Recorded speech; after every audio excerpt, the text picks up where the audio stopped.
Profesor Sergio Alfieri në intervistë për gazetën italiane Corriere della Sera ju referua periudhës së shtrimit në spital të Papës. Papa Francesco tha i ofroi pica të gjithë mjekëve dhe infermierëve që ndihmuan, tha kreu i ekipit të tij mjekësor. Profesor Sergio Alfieri, kreu i ekipit mjekësor që trajtoi Papa Francesco në spitalin Agostino Gemelli në Rom, në një intervistë për gazetën italiane u referua periudhës së shtrimit në spital të Papës.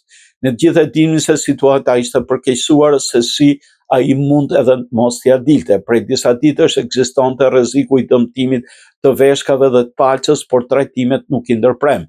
Më pas trupi i Papës ju përgjigj trajtimeve dhe infeksioni i mushkurive filloi të qetësoi, tha profesori. Ai shtoi se Alfieri gjatë një krize të frymarrjes së Papës, njerëzit përreth tij kishin lot në sy, por ai vetë ishte gjithmonë i vetëdijshëm për atë që ndodhte dhe pikërisht kjo ndihmoi që ndronte gjallë. Në fund profesori Poliklinikës Katolike Agostino Gemelli, duke i referuar forcës së Franceskut dhe rezultatit pozitiv të kësaj aventure të vështirë shëndetësore, theksoi, trupi i tij është i lodhur, por mendja e tij funksionon sikur të ishte 50 vjeç. Ai dëshmoi këtë gjatë javës së fundit në qëndrimin në spital, sa po filloi të ndiej mirë, ai kërkoi të vizitonte katën në cilën ndodhej dhoma e tij.